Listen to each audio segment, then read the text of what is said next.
네, 안녕하세요. 주식은 역시 기르기리스의 기르시입니다. 안녕하세요, 기름들. 자, 오늘은 선물 옵션 동시 만길이었습니다. 조금 변동성 있는 모습을 나타냈는데 이 와중에 경제 뉴스는 어떤 게 있는지 빠르게 보도록 할게요. 같이 공부하시죠. 렛츠 길. 첫 번째입니다. 파월은 여전히 매파. 어제 파월이 또 하원에 출석해서 이런저런 얘기를 했죠. 그런데 내용을 보면은 여전히 매파인 걸 확인할 수 있었습니다. 3월 금리 인상에 대해서 아직까지 정해진 바가 없다며 데이터를 조금 더 봐야 된다 이렇게 언급을 했다고 한데요. 그리고 이 와중에도 필요하다면 인상 수준을 높일 거라며 이틀 전 이야기와 비슷한 뉘앙스를 이어갔습니다. 그래서 지금 시장에서는 빅스텝 가능성을 무려 80%로 보고 있다고 하는데 어떤 결과가 나올지. 근데 개인적으로는 그냥 미리 빠지는 그냥 지금처럼 주가가 한 3~4% 정도 빠지는 게 좋다고 생각합니다. 그러면은 빅스텝이 나와도 악재 해소, 베이비 스텝이 나오면은 완전 서프라이즈로 주가가 또 크게 급등할 수도 있으니까 매도 먼저 맞는 게 낫다라고 저는 생각하고 있습니다. 어쨌든 만약에 주가가 조금 더 하락해도 큰 걱정할 필요 없을 것 같네요. 다음입니다. 외국인의 매수 행진이 이어집니다. 2월 달에 외국인의 매수를 보니까 1조 2천억 매수로 여전히 매수 일색이라고 한데요. 특히 코스피보다 코스닥을 더 많이 사는 특별한 모습을 나타냈습니다. 다만 1월이랑 비교하면 아쉽다, 이거 외국인 이제는 매수 안 하는 거 아니냐 이런 얘기가 나온다고 하는데 왜 그런가 봤더니 1월 달에는 무려 6조나 매수를 했기 때문에 2월 달에 1조 2천억, 야 5분의 1 토막이 났습니다. 이걸 보면은 깜짝 놀라는 데이터로 볼 수 있지만 그런데 1조 2천억 매수도 절대 작은 게 아니겠죠. 그나저나 지금 이걸 보니까 1월달 우리 증시가 좀 낮을 때 아닙니까? 그때 외국인은 저점 매수를 확실하게 했구나 라는 생각을 해볼 수 있습니다. 그래서 지난달 말 시총 대비 외국인 보유 퍼센테이지가 얼만가 봤더니 26.7%로 보통 외국인은 30% 밑으로 내려가면은 다시 30%로 올라오는 그런 특징을 가지고 있죠. 아마도 이제 앞으로 한 1년 동안은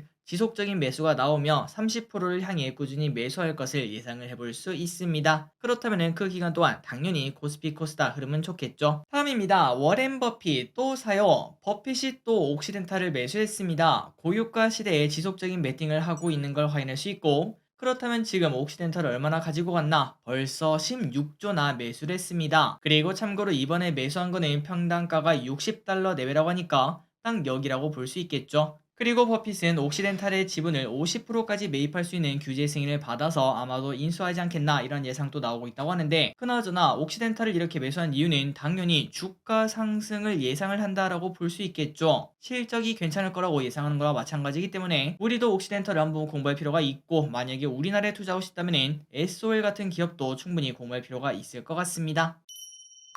다음입니다. 샤인 프로젝트 시작. 빈살만이 한국이 투자하는 사업 중 하나인 샤인 프로젝트가 첫 삽을 떴다고 합니다. 참고로 샤인은 매라는 뜻이래요. 그러니까 날아다니는 매, 우리가 요즘 매파할 때 이 매를 정말 많이 쓰죠. 어쨌든 그 매를 뜻하는 샤인 프로젝트가 시작을 했다고 하는데, 그렇다면 이번에 얼마를 투자하는가? 무려 9조 규모로 첨단 석유화학 복합 시설을 건설을 한다고 합니다. 그래서 이제 울산 공장에는 몇 년 지나면은 연 180만 톤의 에틸렌 생산이 가능해지며, 참고로 에틸렌은 석유화학의 기초 원료라고 하니까 기본부터 확실하게 다지는 그러한 투자라고 볼 수 있겠네요. 그래서 S-OIL은 앞으로 석유화학 비중이 왼쪽에 보시면은 지금 12.02%인데 이 비중이 25%로 크게 늘어날 것을 예상을 해볼 수 있습니다. 그렇다면은 S-OIL 같은 경우도 사업이 조금 다각화되는 안정감이 높아진다라고 볼 수 있겠죠. 유가 흐름에 따라서 크게 흔들리는 그런 흐름이 조금은 적어질 거라고 볼 수 있습니다. 다음입니다. 요즘 태양광이 난리.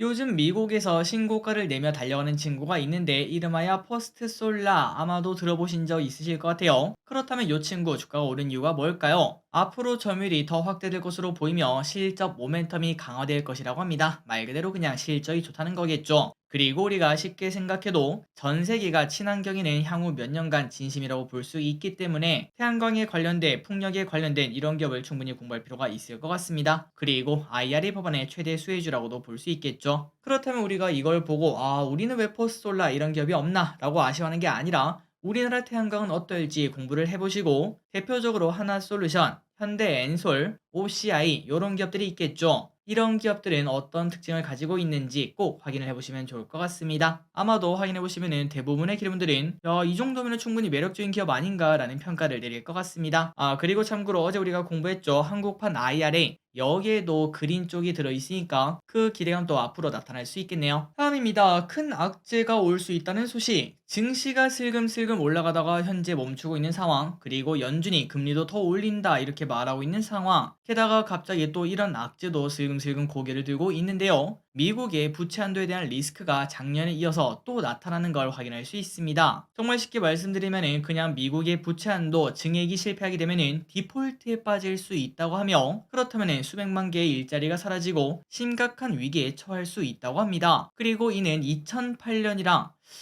상상이도 싫네요. 그때랑 비슷한 금융위기 가능성이 나올 수 있다고 하는데, 물론 이거는 경고다 보니까 실제로 일어날지 아닐지는 결국은 시간이 지나봐야 알 수 있겠지만, 어쨌든 올해 8월 15일 정도가 되면은 연방 정부가 채무 이행을 위한 보유 현금을 전부 다 소진하는 때인데, 그때까지 부채 한도 증액이 되지 않는다면은 단기간 큰 충격을 우리가 또 받을 수 있을 것 같습니다. 그래서 저기리슨 이걸 보고 이게 뭐 실제로 올지 안 올진 모르겠지만 한 3월은 지금이고, 그리고 4월 5월쯤 돼서 증시가 그때까지 조금 더 올라가 준다면은 세린메이라는 말도 있지 않겠습니까? 조금 현금 비중 챙겨봐야겠다라는 생각도 해볼 수 있겠네요. 이 악재가 또 증시를 10% 넘게 끌어내릴지 우리가 지속적으로 체크해 보도록 하겠습니다. 가능성이 조금 있을 것 같네요. 다음입니다. 셀트리온. 요즘 셀트리온이 심상치 않은 움직임 나타내고 있습니다. 아마 눈팅 하시는 분들 많으실 것 같아요. 월봉을 한번 딱 봤더니 뭔가 이쁜 차트 120월선을 지지하는 흐름을 현재 나타내고 있는데, 그렇다면 이렇게 오른 이유가 뭘까? 일단 지난주 서정진 명예회장이 복귀를 하면서 기대감이 바닥권에서 나온 걸 확인할 수 있습니다. 그리고 마침 올해 유플라이마 미국 출시를 앞두고 셀트의 수익성 개선이 기대는 해라고 하니까 다시 한 번 더 올라가는 거 아니냐 이런 이야기가 나온다는 거겠죠. 그리고 2년 전부터 이야기했던 셀트리온 합병, 여기에 대한 기대감도 현재 나오고 있다고 하니까 지금 가치는 어떤지, 과연 전 고점, 지금부터 2배 넘게 올라야 전 고점입니다. 여기까지 또 올라갈 수 있을지 한번 기르분들이 확인해 보시면 좋을 것 같습니다. 다음입니다. 안타까운 소식입니다. 결국 현대차 러시아에서 철수. 러시아 언론에서 현대차가 러시아 상트페테르부르크 공장을 카자흐스탄 기업에게 매각하려는 협상을 하고 있다 이런 보도가 나왔습니다. 참고로 현대차는 다른 업체들이 나갈 때도 꿋꿋이 버티며 전쟁이 빠르게 끝나길 기다렸는데 결국은 매각을 할 것으로 현재 보인다고 합니다. 참고로 현대차 상트페테르부르크 공장은 지난 2010년에 운영을 시작을 했으며 이제 10년 정도밖에 안 됐는데 넘어가게 되었다고 하니까 많이 아쉽죠. 그런데 이제 몇몇 기업들은 이렇게 말할 수 있습니다. 야, 전쟁이 이렇게 길어질 줄 몰랐나? 다른 기업들은 다 나가는데 왜 버틴 거야? 라고 볼 수 있지만, 참고로 현대기아는 러시아 시장 점유율 20% 정도를 차지하고 있기 때문에 남들보다 포기하기가 더 어려웠다고 볼 수 있습니다. 그래서 이렇게 버텼지만 결국은 못 버티고 매각한다는 소문이 현재 나오고 있습니다. 다음입니다. 공무원 인기가 갈수록 추락. 이번 9급 공무원 경쟁률이 31년 만에 최저 수준이라고 합니다. 확실히 사람들의 인식이 많이 바뀌었다라고 볼 수 있겠네요. 이번 경쟁률은 22.8대 1이라고 하며 지난 1992년 19.3대 1 이후 그 이후 최저치를 기록을 했습니다. 그리고 지원자 수도 급감했다고 하는데요. 지난해 16만 5천 명에 비해 4만 명이나 급감했으며, 그렇다면 이렇게 공무원 인기가 없는 이유가 뭘까요? 뭐 여러 가지가 있겠지만 일단 이거를 빼놓을 수는 없겠죠. 돈이 그렇게 매력적이진 않은가 봅니다. 참고로 초임 공무원 평균 보수는 9급 약 236만 원, 7급 약 259만 원, 5급은 약 369만 원으로, 물론 이제 부서마다 다르고 그 다음에 또 시간의 수당 이런 거마다 다르겠지만 평균적으로 이 정도 된다고 하니까 몇 년 동안 공부해서 공무원 하는 매력이 좀 많이 떨어진다라고도 볼 수 있습니다. 어쨌든 공무원 인기가 이렇게 줄어들고 있는데, 그런데 개인적인 생각으로는 또 몇 년 지나면은 공무원들의 불만이 생기면은 또 공무원에 대한 처우가 개선이 되지 않겠습니까? 그때를 노리고 미리 또 공무원을 공부하는, 항상 모든 거는 빈집털이, 이 전략은 언제든 통한다고 볼 수 있겠죠. 그거를 대비해서 이제 정말 뽑히기 쉬울 때 공무원 공부를 해보는 것도 괜찮을 것 같습니다. 다음입니다. 어제 우리가 같이 봤던 청년 도약 계좌, 이걸 보도록 할게요. 자, 어제 우리가 소개해드렸던 청년 도약 계좌, 일단 만약에 대상이라면은 주식 투자로 연평균 10% 정도 칠 수 있는 게 아니라면은 가입하는 게 당연히 좋겠죠.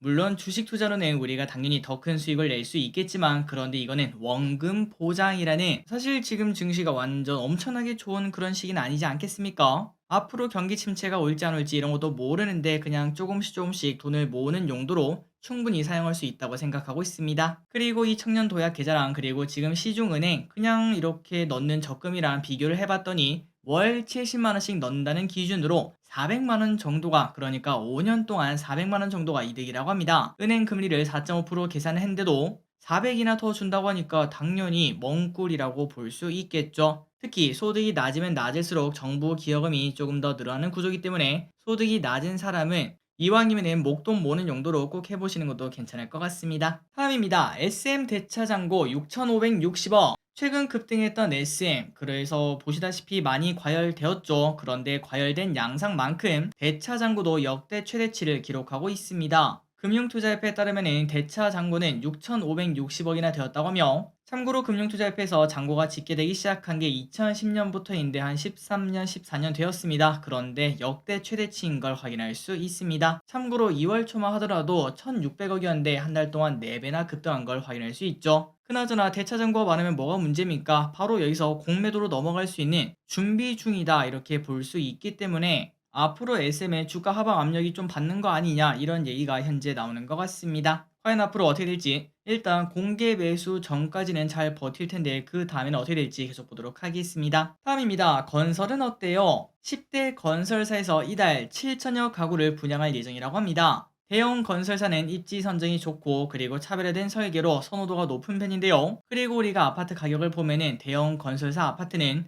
나름 잘 방어하는 모습도 확인할 수 있죠. 그래서 지금처럼 불확실한 시장에서도 완판이 가능하다, 이러한 평가가 나온다고 합니다. 그리고 특히 이번에는 오랫동안 기다린 대여급 단지가 많아서 기대가 된다고 하며, 혹시나 이번 분양이 성공적으로 마무리되면은 부동산 분위기가 좀 바뀌지 않겠나, 이런 얘기도 나온다고 합니다. 한번 관심 있게 보도록 하겠습니다. 다음입니다. 삼성전기를 보도록 하겠습니다. 요즘 MLCC에 대한 기대감이 많이 나오고 있는데요. 그리고 키움증권은 삼성전기에 대해서 목표가를 20만 원으로 상향 조정을 했습니다. 그렇다면 좋게 보는 이유가 뭔가? 일단 MLCC의 수익성 개선이 기대가 되는 상황이며, 중국의 스마트폰 수요도 긍정적이기 때문에 말 그대로 실적이 좋아진다라고 볼 수 있겠죠. 그리고 참고로 MLCC는 반도체에 전기를 일정하게 공급하는 댐 역할을 하고 있습니다. 그렇다면 이게 있어야 되는 이유가 뭘까요? 맞습니다. 전기가 과도하게 들어가면은 반도체 문제가 생길 수 있겠죠. 그런데 이 MLCC가 그런 일이 없도록 전기가 들어가는 걸 조절해준다라고 보시면 될 것 같습니다. 그리고 요 크기는 작은 점으로 보일 정도로, 우리가 눈으로 보면은 신경 쓰지 않으면은 안 보일 정도로 작고, 300ml짜리 와인잔, 그러니까 그냥 보통 물컵이죠. 여기에 절반가량 닿으면은 그 가격이 무려 1억이 넘을 정도로 비싼 부품이라고 합니다. 어쨌든 삼성전기 목표가 20만 원이 나왔는데 한번 기론들 공부해 보시기 바래요.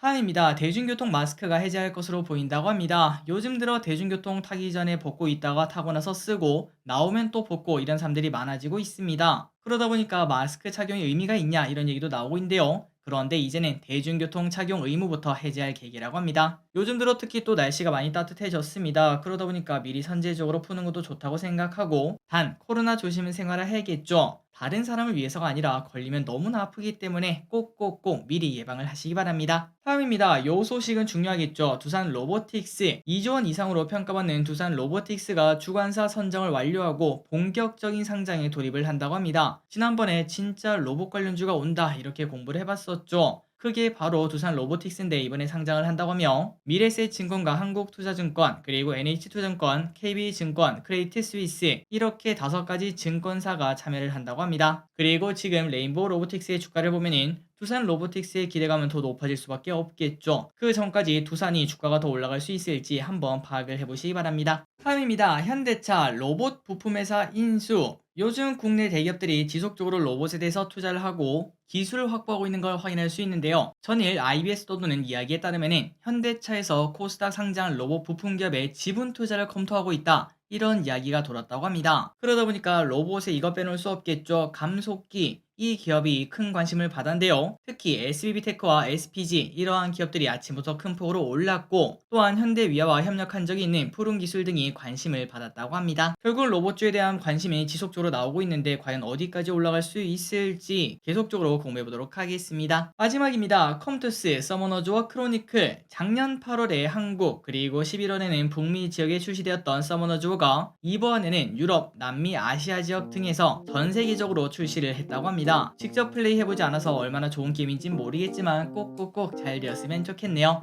그리고 참고로 컴투스 주가는 오늘은 오히려 빠지는 모습을 좀 나타냈습니다. 자, 오늘의 공부 여기까지 끝났습니다. 항상 이렇게 같이 공부해서 진심으로 감사합니다. 지금까지 길이셨습니다. 빠이요.